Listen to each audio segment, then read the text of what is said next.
GeM தொலைக்காட்சி நேயர்களுக்கு வணக்கம். கர்த்தருடைய நாமத்திற்கு மகிமை உண்டாவதாக. இன்றைக்கு என்ன பார்க்க போகிறோம் அப்படின்னா பாருங்க, கல்லின் மேல் சபை. அதற்கான ஒரு வேத வசனம் மத்தேயு சுவிசேஷம் 16ஆம் அதிகாரம் 18வது வசனம். மேலும் நான் உங்களுக்கு சொல்லுகிறேன், நீ பேதுருவாய் இருக்கிறாய், இந்த கல்லின் மேல் என் சபையை கட்டுவேன், பாதாளத்தின் வாசல்கள் அதை மேற்கொள்வதில்லை. இந்த கல்லின் மேல சபையை கட்டுவேன்னு சொல்லி பேதுருவை பார்த்து ஆண்டவர் சொல்றாரு. பேதுருவை பாருங்க, அவர் மேல சபையை கட்டுற அளவுக்கு அவரோ நல்லவர்னு நீங்க நினைக்கிறீங்களா? அவர் மேல சபையை கட்டுவேன் ஆண்டவர் சொல்றாரு. ஏன்னா 3 தரம் மறுதலித்த ஒரு மனுஷன் தாங்க பேதுரு. 3 தடவை பாருங்க, ஏசப்பா கூடிய 3 வருஷமா இருந்தவர் கடைசி நேரத்துல சிலுவைக்கு கொண்டு போறாங்க.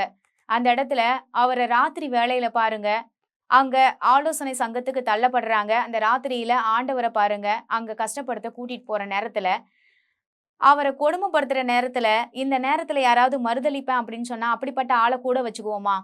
ஆனா ஆண்டவருக்கு தெரியுது, இவன் என்ன மறுதலிப்பான் அப்படின்னு தெரிஞ்சே கூட தான் வச்சிருக்காரு. அப்போ அந்த நேரத்துல பாருங்க, இந்த ராத்திரியில சேவல் 2 தடவை கூவுறதுக்கு முன்னாடி நீ 3 தடவை என்ன வேணான்னு சொல்லிடுவ அப்படின்னு சொல்றாரு. ஆனா அவர் நிறைய வாட்டி கேட்கும்போது என்ன சொல்றாரு, 3 வாட்டி கேட்கிறாரு. ஏசப்பா முன்னாடியே கேட்கும்போது என்ன சொல்றாருன்னா, இல்ல நான் உங்களை மறுதலிக்க மாட்டேன், உங்களுக்காக என் ஜீவனையே கொடுப்பேன், என் உயிரையே கொடுப்பேன், நான் உங்க கூட தான் இருப்பேன் அப்படின்னு சொன்னவர் என்ன சொல்றாரு பாருங்க.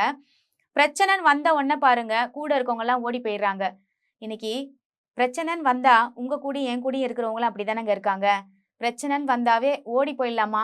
ஏன் இதெல்லாம் நமக்கு என்ன தேவை அப்படின்னு நினைக்கிற இந்த காலத்துல ஏசப்பா பாருங்க, அவர் எவ்வளவு ஒரு நல்லவரா இருந்திருக்காருன்றத இந்த வேத வசனத்தை பார்க்கும்போதே எனக்கு நல்லா தெரிஞ்சுது.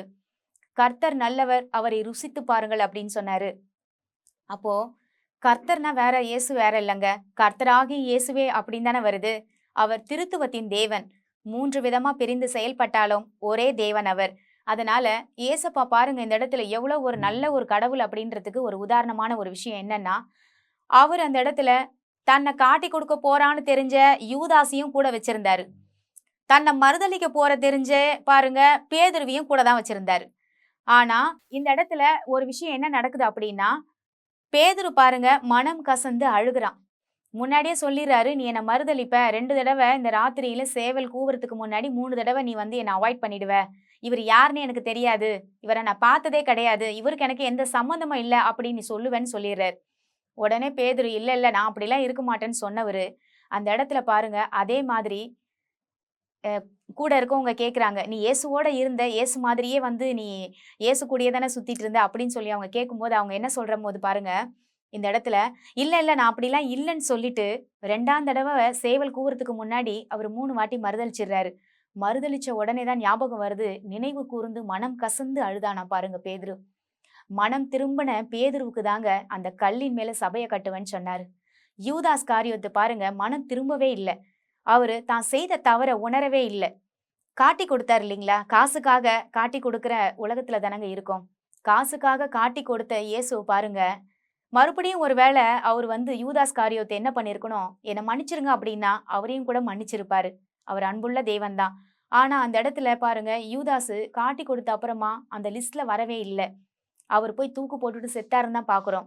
ஏன்னா அவர் செஞ்ச தப்பு குற்ற உணர்ச்சி, அவர் போய் சாகணும்னு இருந்துச்சு. ஆனா இங்க நான் சாக மாட்டேன், என் தேவன் கிட்ட மன்னிப்பு கேட்டா தருவேன்னு சொல்லி தேவனை பற்றி அறிந்திருந்தவன் தான் இந்த பேதுரு.